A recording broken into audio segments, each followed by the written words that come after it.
बड़ा काम मिल नहीं रहा है और छोटा काम आप करेंगे नहीं तो फिर जीवन में और क्या करेंगे।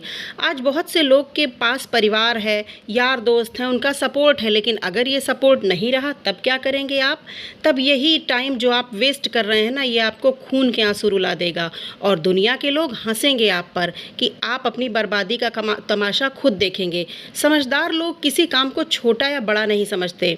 प्रकृति ने भी हमें यही सिखाया है। नेचर ने हमेशा छोटे से बड़े होने को ही सपोर्ट किया है। बीज से ही हमेशा पेड़ बना है। बच्चा छोटा पैदा होता है, उसी से ही धीरे धीरे वो बड़ा होता है। हम डायरेक्टली 25 वर्ष के तो पैदा हुए नहीं थे, इसलिए कभी किसी काम को छोटा मत समझिए। कोई भी काम हाथ में लेकर उसे तुम बड़ा बना सकते हो। इसकी कमर कस लो कि पूरी दुनिया के लिए मिसाल बनना है कि लोग तुम्हें युगों युगों तक याद करें। ये दुनिया आपको कामचोर की तरह नहीं, कर्मवीर की तरह याद करेगी।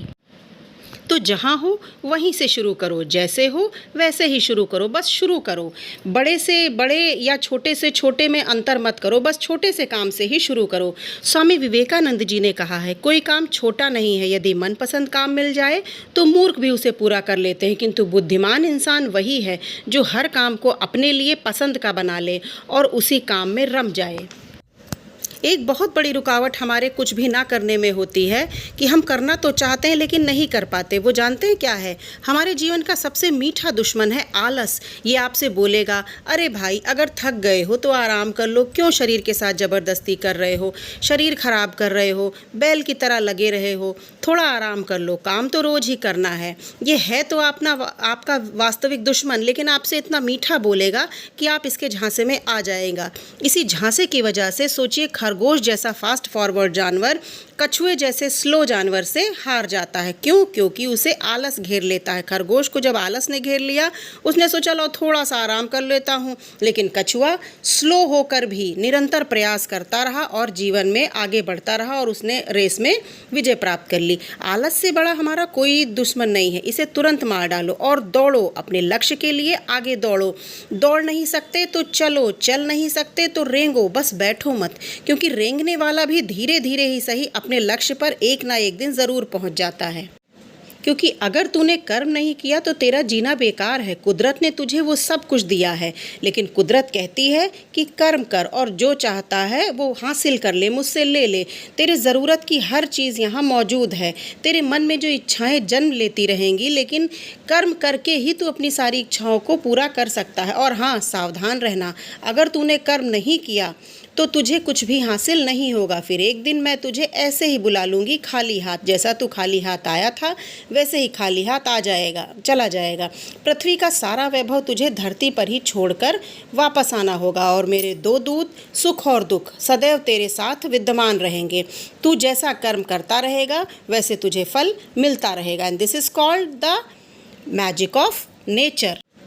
तुलसीदास जी ने कहा है, सकल पदार्थ एह जगमाही, कर्महीन नर पावत नाही। कर्महीन के लिए इस दुनिया में कुछ भी नहीं है, यानी इस संसार में सब कुछ है जो तुम्हें चाहिए, लेकिन जो कर्म ना करे उसके लिए कुछ भी नहीं है। गांधी जी ने कहा है, जो व्यक्ति बिना मेहनत के रोटी खाता है वो चोरी की रोटी खाता है, क्योंकि इस दुनिया की सबसे बढ़िया कमाई होती है पसीने की कमाई।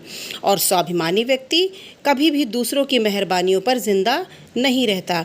जिस तरह सर्कस के शेर को अपने उंगली पे सभी लोग नचाते हैं, लेकिन सब चीज़ें परोस के देते हैं, उन्हें धूप का, बारिश का सामना नहीं करना पड़ता, भूख का सामना नहीं करना पड़ता, लेकिन इन सारी मेहरबानियों के बदले में उन्हें मिलती है गुलामी। एक छोटे से छोटा बच्चा भी उनकी पूंछ खींच के भाग जाता है।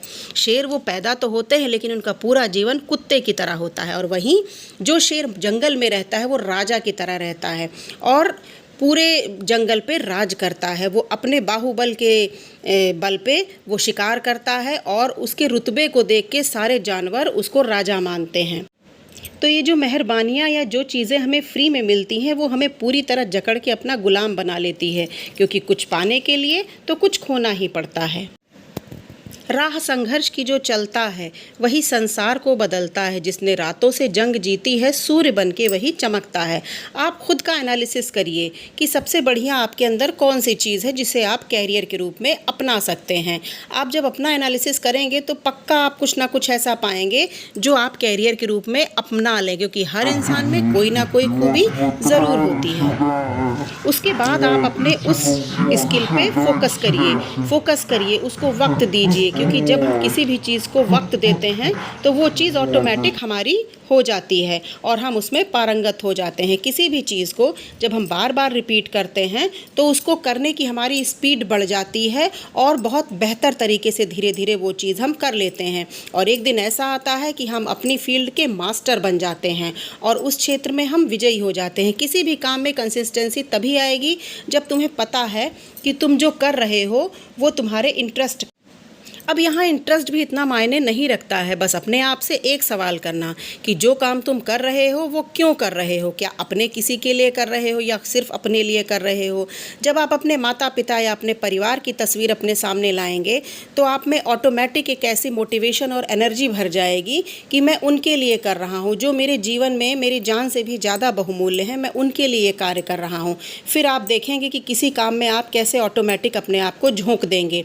आपको उटपटांग सवाल बहुत कम आएंगे और आप अपने आप को जब बिजी कर लेंगे तो लाइफ में आपको समय रहेगा ही नहीं कि आप उसे वेस्ट करें। और जिसने भी समय का सदुपयोग किया है जीवन में एक ना एक दिन उसको सफलता ज़रूर मिली है। देखो, रास्ता कोई भी आसान नहीं होता है, बस एक चीज़ समझ लो कि तुम्हें लगे रहना है निरंतर।